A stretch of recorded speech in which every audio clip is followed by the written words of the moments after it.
जय हो सांवलिया सेठ की। सांवलिया सेठ के नाम का सबसे पहला जिक्र हमें सुदामा प्रसंग के समय मिलता है। सुदामा श्री कृष्ण से मिलने द्वारिका जाते हैं और वहाँ उनके महल में 56 पकवान जब उनके सामने परोसे जाते हैं तो वे यह कहकर श्री कृष्ण से भोजन करने से इनकार कर देते हैं कि उनकी पत्नी वसुंधरा और मेरे बच्चे भूखे होंगे। यह सुनकर उसी वक्त श्री कृष्ण दूसरा रूप धारण करके सुदामा के गांव पहुंच जाते हैं। वहां जाकर वे सांवले शाह बन जाते हैं। सुदामा के घर के बाहर तभी ढोल की आवाज़ सुनकर सुदामा की पत्नी वसुंधरा अपने बच्चों के साथ बाहर जाती है तो देखती है कि एक बैलगाड़ी में खाने की ढेर सारी सामग्री है और एक व्यक्ति ढोल बजाकर मुंडानी कर रहा है कि सुनो सुनो सुनो, ठाकुर सांवले शाह सेठ जी के यहाँ पोते ने जन्म लिया है। इस खुशी के अवसर पर एक महायज्ञ का अनुष्ठान किया गया है जो 10 दिनों तक होता रहेगा तथा इन्हीं ठाकुर सांवले शाह ने 10-10 कोस तक ब्राह्मण परिवारों को तीनों समय का भोजन और मिष्ठान देने की घोषणा की है। यह मुनादी चक्रधर भी सुन रहा होता है। यह सुनकर वसुंधरा प्रसन्न हो जाती है और श्री कृष्ण मुस्कुराते हैं। मुनादी वाला आगे कहता है कि जो किसी कारण से नहीं आ सकते हम उनके घरों में जाकर भोजन वितरण कर देंगे।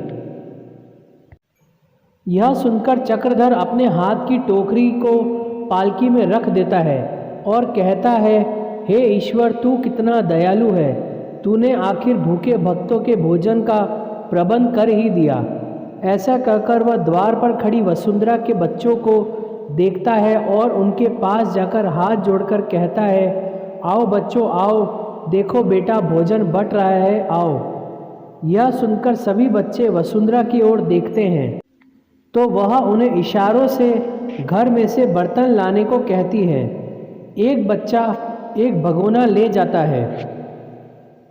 फिर चक्रधर उन्हें बैलगाड़ी के पास ले जाता है तो वसुंधरा द्वार पर ही खड़ी यह दृश्य देखती रहती है। चक्रधर उनको बैलगाड़ी पर खड़े एक व्यक्ति से भोजन दिलवाता है। भोजन वितरण करने वाला पूछता है, ब्राह्मण पुत्र हो ना?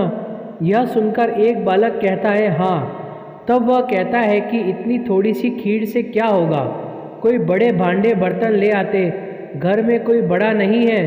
तब वह कहता है कि मेरी माँ है और पिताजी। तब चक्रधर कहता है कि वृंदापुरी के सारे ब्राह्मण आज गांव में मौजूद हैं, केवल इनके पिता को छोड़कर। कर्मों का मारा सुदामा रोज घर घर जाकर भिक्षा मांगता था और आज जब भोजन उसके द्वार आया है तो वही नहीं है। तब वह व्यक्ति पूछता है, क्यों, कहाँ गया है? तब चक्रधर कहता है कि द्वारिकाधीश श्री कृष्ण से मिलने द्वारिका नगरी गया है। यह सुनकर वह भोजन वितरण करने वाला कहता है कि तो फिर हम ही भोजन दे आते हैं भीतर।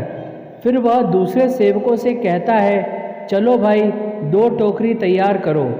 फिर द्वार पर खड़ी वसुंधरा के समक्ष भोजन वितरण करने वाला 2 टोकरी भोजन लेकर आता है और प्रणाम करके कहता है कि ये लीजिए भोजन, तीनों समय का भोजन घर पर ही दे जाएंगे हम।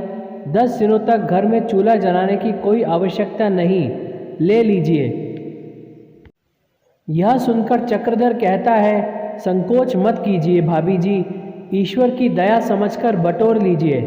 आप ही ने तो कहा था कि जब त्रिलोकीनाथ कृपा करें तो कौन मूर्ख इनकार करेगा।